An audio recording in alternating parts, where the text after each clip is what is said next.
Well, hello there, welcome. This is the Unintentional ASMR Book Club.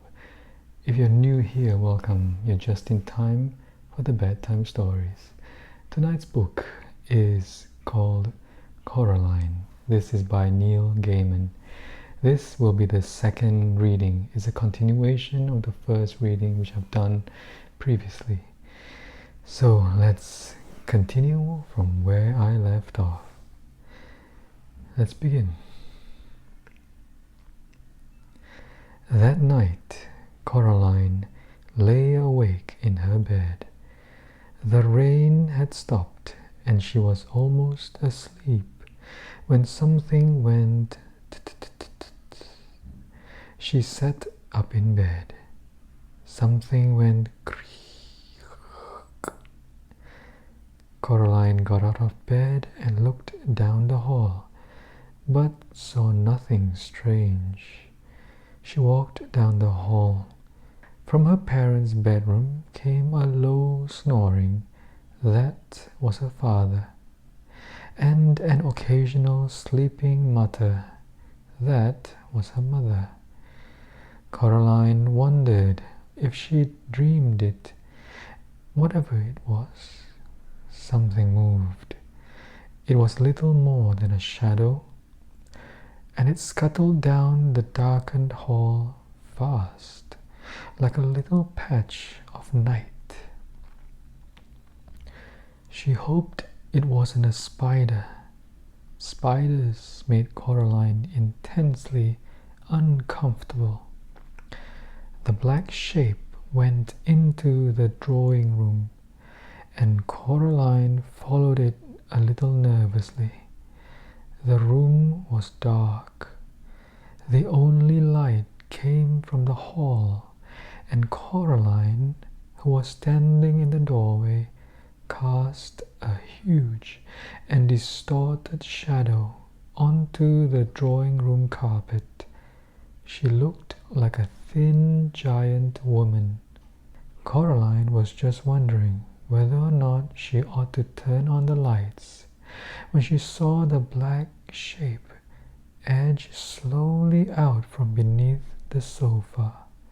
It paused and then dashed silently across the carpet toward the farthest corner of the room. There was no furniture in that corner of the room. Coraline turned on the light. There was nothing in the corner. Nothing but the old door that opened onto the brick wall. She was sure that her mother had shut the door, but now it was ever so slightly open, just a crack. Coraline went over to it and looked in. There was nothing there, just a wall built of red bricks. Coraline closed the old wooden door, turned out the light, and went to bed. She dreamed of black shapes that slid from place to place, avoiding the light, until they were all gathered together under the moon. Little black shapes with little red eyes and sharp yellow teeth. They started to sing. We are small, but we are many. We are many, we are small. We were here before you rose. We will be here when you fall. Their voices were high and whispering and slightly whiny. They made Coraline feel uncomfortable. Then Coraline dreamed a few commercials, and after that she dreamed of nothing at all. Chapter 2. The next day it had stopped raining, but a thick white fog had lowered over the house. "I'm going for a walk," said Coraline. "Don't go too far," said her mother, "and dress up warmly." Coraline put on her blue coat with a hood, her red scarf, and her yellow Wellington boots. She went out. Miss Spink was walking her dogs. "Hello, Caroline," said Miss Spink. "Rotten weather." "Yes," said Coraline. "I played Portia once," said Miss Spink. "Miss Forcible talks about her Ophelia, but it was my Portia they came to see when we trod the boards." Miss Spink was bundled up in pullovers and cardigans, so she seemed more small and circular than ever. She looked like a large, fluffy egg. She wore thick glasses that made her eyes seem huge. "They used to send flowers to my dressing room." "They did," she said. "Who did?" asked Coraline. Miss Spink looked around cautiously, looking over first one shoulder and then over the other, peering into the mists, as though someone might be listening. "Men," she whispered. Then she tugged the dogs to heel and waddled off back toward the house. Coraline continued her walk. She was 3/4 of the way around the house when she saw Miss Forcible standing at the door to the flat she shared with Miss Spink. "Have you seen Miss Spink, Caroline?" Coraline told her that she had, and that Miss Spink was out walking the dogs. "I do hope she doesn't get lost. It'll bring on her shingles if she does, you'll see," said Miss Forcible. "You'd have to be an explorer to find your way around in this fog." "I'm an explorer," said Coraline. "Of course you are, lovey," said Miss Forcible. "Don't get lost now." Coraline continued walking through the gardens in the grey mist. She always kept in sight of the house. After about 10 minutes of walking, she found herself back where she had started. The hair over her eyes was limp and wet, and her face felt damp. "Ahoy, Caroline!" called the crazy old man upstairs. "Oh, hello," said Coraline. She could hardly see the old man through the mist. He walked down the steps on the outside of the house that led up past Coraline's front door to the door of his flat. He walked down very slowly. Coraline waited at the bottom of the stairs. "The mice do not like the mist," he told her. "It makes their whiskers droop." "I don't like the mist much either," admitted Coraline. The old man leaned down so close that the bottoms of his mustache tickled Coraline's ear. "The mice have a message for you," he whispered. Coraline didn't know what to say. "The message is this: don't go through the door." He paused. "Does that mean anything to you?" "No," said Coraline. The old man shrugged. "They are funny, the mice. They get things wrong. They got your name wrong, you know. They kept saying Coraline, not Caroline, not Caroline at all." He picked up a milk bottle from the bottom of the stairs and started back up to his attic flat. Coraline went indoors. Her mother was working in her study. Her mother's study smelled of flowers. "What shall I do?" asked Coraline. "When do you go back to school?" asked her mother. "Next week," said Coraline. Said her mother. "I suppose I shall have to get you new school clothes. Remind me, dear, or else I'll forget." And she went back to typing things on the computer screen. "What shall I do?" repeated Coraline. "Draw something."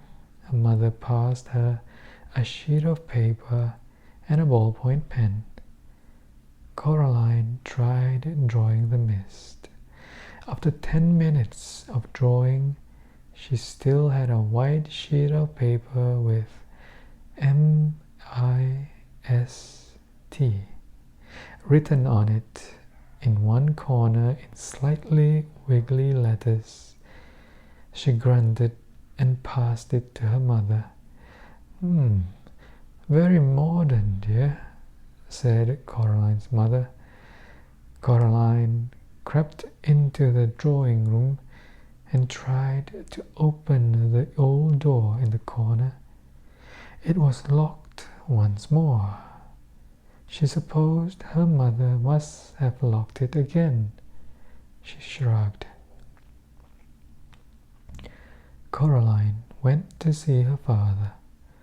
He had his back to the door as he typed.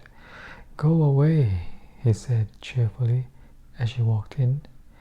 "I'm bored," she said. "Learn how to tap dance," he suggested, without turning around. Coraline shook her head. "Why don't you play with me?" she asked. "Busy," he said. "Working," he added. He still hadn't turned around to look at her. "Why don't you go and bother Miss Spink and Miss Forcible?" Coraline put on her coat and pulled up her hood and went out of the house. She went downstairs. She rang the door of Miss Spink and Miss Forcible's flat. Coraline could hear a frenzied woofing as the Scotty dogs ran out into the hall. After a while, Miss Spink opened the door. "Oh, it's you, Caroline," she said. "Angus, Hamish, Bruce, down now, lovies. It's only Caroline. Come in, dear. Would you like a cup of tea?" The flat smelled of furniture polish and dogs. "Yes, please," said Coraline. Miss Spink led her into a dusty little room when she called the parlor. On the walls were black and white photographs of pretty women and theater programs in frames. Miss Forcible was sitting in one of the armchairs, knitting hard. They poured Coraline a cup of tea in a little pink bone china cup with a saucer. They gave her a dry Garibaldi biscuit to go with it. Miss Forcible looked at Miss Spink, picked up her knitting, and took a deep breath. "Anyway, April, as I was saying, you still have to admit there's life in the old dog yet. Miriam, dear, neither of us is as young as we were." "Madame Arcati," replied Miss Forcible, "the nurse in Romeo, Lady Bracknell. Character parts. They can't retire you from the stage." "Now, Miriam, we agreed," said Miss Spink. Coraline wondered if they'd forgotten she was there. They weren't making much sense. She decided they were having an argument as old and comfortable as an armchair, the kind of argument that no one ever really wins or loses, but which can go on forever if both parties are willing. She sipped her tea. "I'll read the leaves if you want," said Miss Spink to Coraline. "Sorry?" said Coraline. "The tea leaves, dear. I'll read your future." Coraline passed Miss Spink her cup. Miss Spink peered short-sightedly at the black tea leaves in the bottom. She pursed her lips. "You know, Caroline," she said after a while, "you are in terrible danger." Miss Forcible snorted and put down her knitting. "Don't be silly, April. Stop scaring the girl. Your eyes are going. Pass me that cup, child." Coraline carried the cup over to Miss Forcible. Miss Forcible looked into it carefully, shook her head, and looked into it again. "Oh dear," she said. "You were right, April. She is in danger." "See, Miriam," said Miss Spink triumphantly, "my eyes are as good as they ever were." "What am I in danger from?" asked Coraline. Mrs. Spink and Forcible stared at her blankly. "It didn't say," said Miss Spink. "Tea leaves aren't reliable for that kind of thing. Not really. They're good for general, but not for specifics." "What should I do then?" asked Coraline, who was slightly alarmed by this. "Don't wear green in your dressing room," suggested Miss Spink. "Or mention the Scottish play," added Miss Forcible. Coraline wondered why so few of the adults she had met made any sense. She sometimes wondered who they thought they were talking to. "And be very, very careful," said Miss Spink. She got up from the armchair and went over to the fireplace. On the mantelpiece was a small jar, and Miss Spink took off the top of the jar and began to pull things out of it. There was a tiny china duck, a thimble, a strange little brass coin, 2 paper clips, and a stone with a hole in it. Alright, so that was the second reading and also parts of chapter 2. I hope you enjoyed that. Do give it a like if you do, and share it with someone you think would enjoy listening to a reading like this. So anyway, don't forget to subscribe, yeah? And yeah, my eyes are closing right now. I'll see you in the next video then. Have a good evening. Goodbye.